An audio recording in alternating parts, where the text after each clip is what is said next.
আসসালামু আলাইকুম রহমতুল্লাহ। সুপ্রিয় শিক্ষার্থী বন্ধুরা, আলফা এডু পয়েন্ট চ্যানেলে তোমাদের স্বাগত জানাচ্ছি। কেমন আছো তোমরা? ভালো নিশ্চয়ই। আলহামদুলিল্লাহ, আমিও ভালো আছি। আজ আমি তোমাদের সপ্তম শ্রেণীর গণিত বিষয়ের তোমাদের মূল বইয়ের প্রথম অধ্যায় সৃজনশীল প্রশ্নের সমাধান করে দেখানোর চেষ্টা করব ইনশাআল্লাহ। এর পূর্বের ভিডিওতে আমি প্রথম অধ্যায়ের একটি সৃজনশীল প্রশ্নের সমাধান করে দেখিয়েছিলাম। আশা করি তোমরা সেই ভিডিওটি দেখেছো এবং অঙ্কগুলো বুঝতে পেরেছো। আর যারা নতুন তারা আমার চ্যানেল থেকে পূর্বের ভিডিওগুলো দেখে আসতে পারো, তাহলে তোমাদের জন্য বুঝতে সুবিধা হবে। আর নিয়মিত ভিডিও পেতে আমার চ্যানেলটি সাবস্ক্রাইব করে বেল আইকনটি অন রাখতে পারো, তাহলে যখনই আমি নতুন কোনো ভিডিও আপলোড দিব তখন তুমি নোটিফিকেশান পেয়ে যাবে। আর যারা অলরেডি সাবস্ক্রাইব করেছো তাদেরকে অসংখ্য ধন্যবাদ। প্রিয় শিক্ষার্থী বন্ধুরা, আমরা আজকে আরও একটি সৃজনশীল প্রশ্নের সমাধান করব। তো সৃজনশীল প্রশ্নটি এখানে দেখো দেওয়া আছে যে উদ্দীপকে দেওয়া আছে, দেখো, একটি বাগান তৈরি করার জন্য 6,51,201টি চারা গাছ কেনা হলো। এখন কয়ে বলা হচ্ছে যে কোনো সংখ্যার ডান দিকে বিজোড় সংখ্যক শূন্য থাকলে সংখ্যাটি কেন পূর্ণবর্গ হয় না, ব্যাখ্যা করো।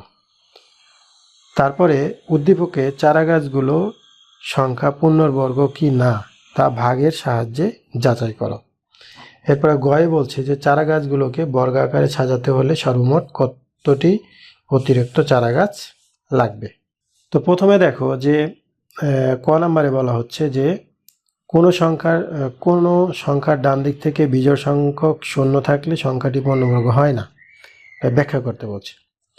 আচ্ছা, বর্গ সংখ্যার এটার উত্তর হবে যে বর্গ সংখ্যার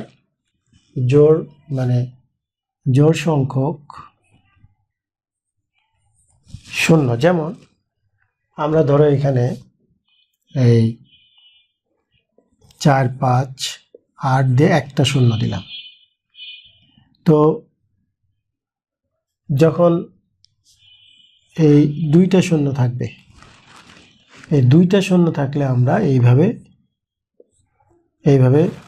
জোড়া জোড়া করে দাগ দিই। তো এরকম জোড়া জোড়া করে দাগ দিলে, যেমন মনে করো এরকম যদি থাকে 4টা শূন্য, তাহলে আমরা 1 জোড়া, 2 জোড়া, 3 জোড়া এভাবে দাগ দিব। তো এইভাবে যখন আমরা বর্গমূল করার নিয়ম অনুযায়ী, অর্থাৎ ধর্ম অনুযায়ী বলতে কি, বর্গমূল করার নিয়ম অনুযায়ী আমরা দুইটা শূন্যের উপরে একটা জোড়া তৈরি করি। তো দুইটা শূন্যের উপরে জোড়া তৈরি না হলে একটা শূন্য যদি থাকে তাহলে কিন্তু সেটা পূর্ণবর্গ হয় না। এই কথাটা এখানে বলছে যে কোনো সংখ্যার ডান দিকে বিজোড় সংখ্যক শূন্য থাকলে সংখ্যাটি পূর্ণবর্গ হয় না। অর্থাৎ এখানে যদি একটা শূন্য থাকে তাহলে এটা পূর্ণবর্গ হবে না। এখানে যদি 3টা থাকে তাহলে এটা পূর্ণবর্গ হবে না। এইটা হলো তার ধর্ম। এবং কেন হবে না? যেহেতু আমরা এটা দুইটা করে জোড়া বাঁধি। তো এটা তো আমরা এমনি মৌখিকভাবে বললাম। এখন যেহেতু ক নাম্বারে প্রশ্নটা দেওয়া আছে, প্রশ্নটার উত্তর তোমরা কীভাবে লিখবা, সমাধানটা লিখবে এইভাবে। প্রশ্নের উত্তর যে বর্গ সংখ্যার নিয়ম অনুযায়ী লিখবা যে বর্গ সংখ্যার নিয়ম অনুযায়ী, বর্গ সংখ্যার নিয়ম অনুযায়ী পূর্ণবর্গ সংখ্যার শেষে সব সময়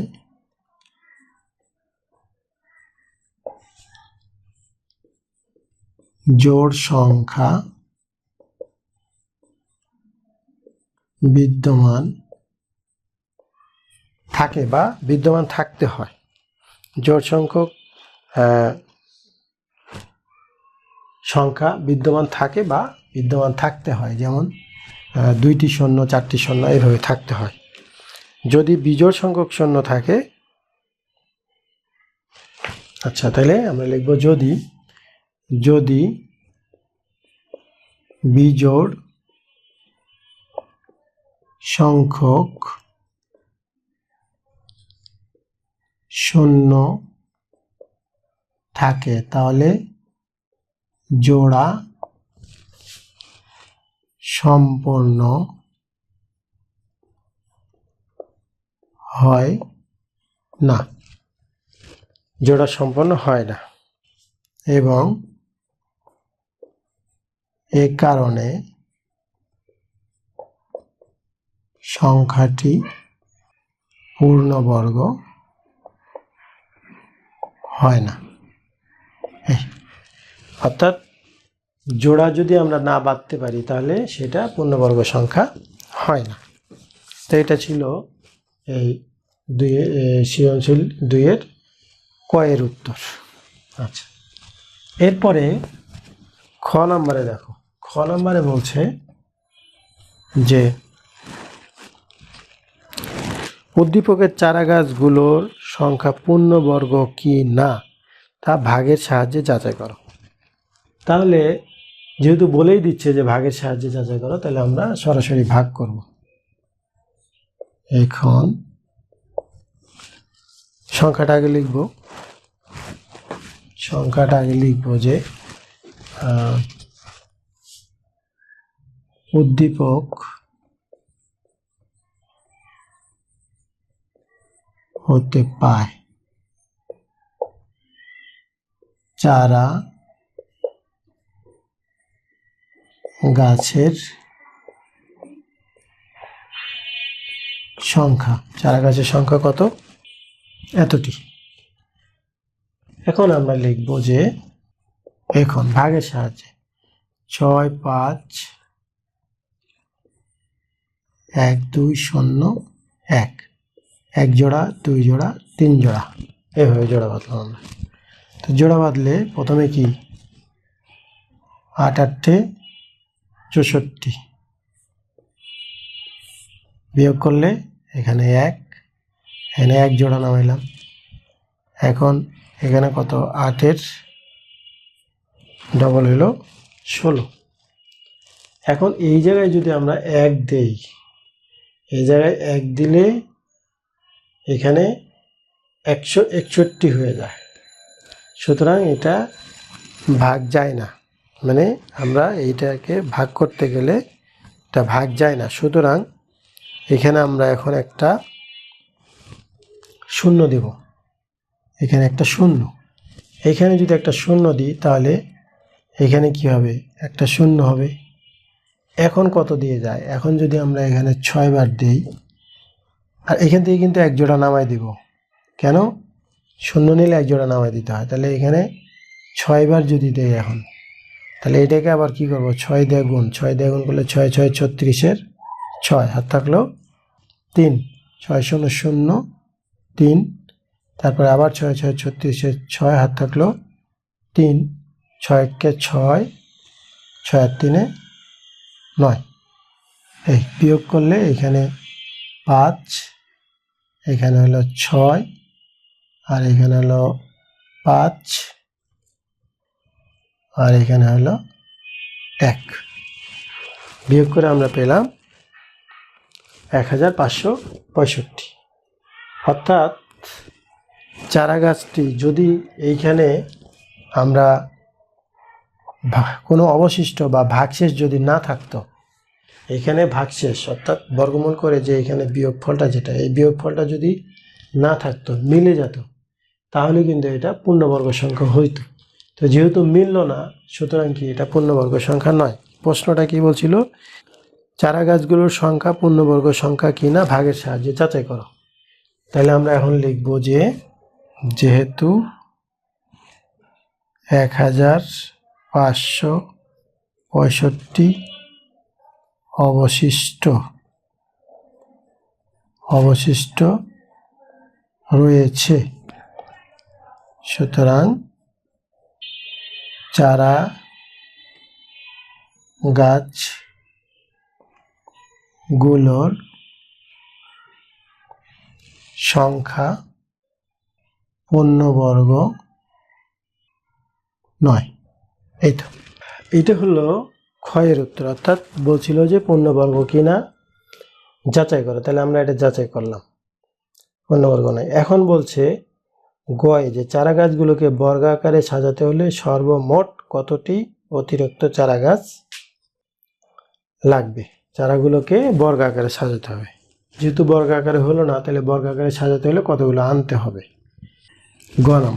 গ নাম্বারে লিখব যে খ হতে পায় যেহেতু 1565টি চারা গাছ অবশিষ্ট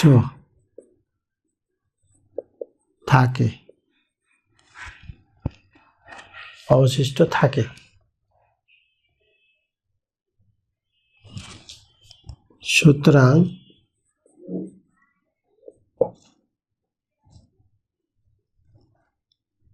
চারা গাছগুলোকে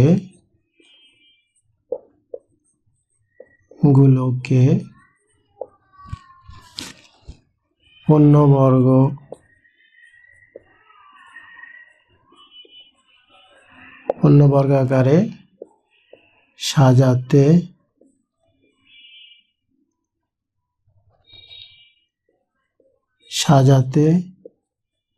হলে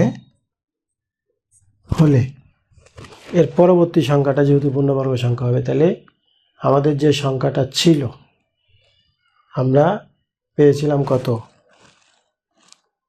আমরা পেয়েছিলাম 806। তাহলে আমরা লিখব যে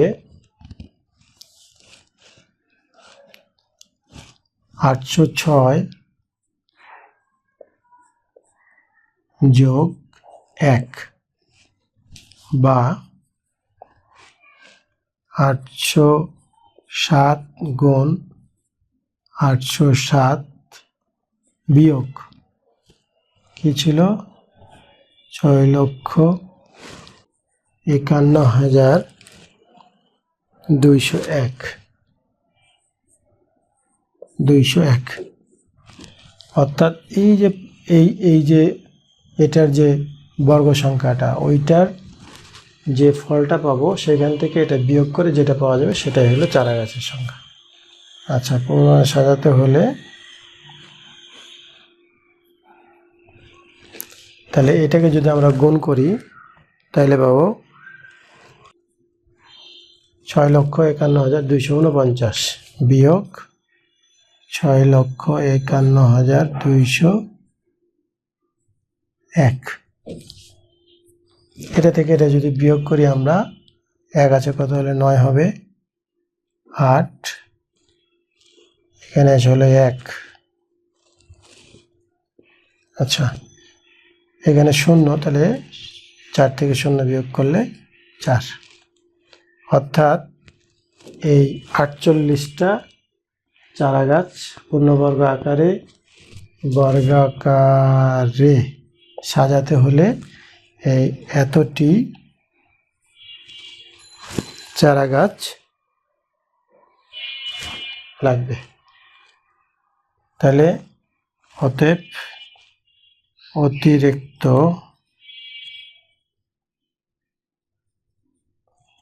চারা গাছের সংখ্যা 48টি। এটি হলো এই গয়ের উত্তর। আমরা এই ক্ষয়ে যেহেতু পূর্ণ অঙ্কটা করেছিলাম, ওই খ থেকেই আমরা এটুক লিখে দিলে হয়ে যাবে। আবার পুনরায় ওই অঙ্কটা গয়ে করতে হবে না বা করে দেখাইতে হবে না। আর যদি ক্ষয়ে অন্য কিছু থাকতো তাহলে পরে আমরা পুরো অঙ্কটা করে এটা আমি করে দেখাতাম। তো যাই হোক, এই ছিল 2 নম্বর সৃজনশীল প্রশ্নের উত্তর। নিশ্চয়ই তোমরা ভিডিওটি শেষ পর্যন্ত দেখেছো এবং বুঝতে পেরেছো। এরপরেও যদি বুঝতে সমস্যা হয় তাহলে কমেন্ট সেকশনে জানিও, আমি উত্তর দেওয়ার চেষ্টা করব। আর যদি আমার এই ভিডিওগুলো ভালো লাগে তাহলে লাইক, কমেন্ট ও বন্ধুদের মাঝে শেয়ার করতে পারো, যেন তোমার মতো অন্যরাও উপকৃত হতে পারে। আজ এ পর্যন্তই, কথা হবে পরবর্তী ভিডিওতে। সেই পর্যন্ত মহান আল্লাহ তাআলা আমাদের সকলকে ভালো রাখুন। আল্লাহ হাফেজ। আসসালামু আলাইকুম ওয়া রাহমাতুল্লাহ।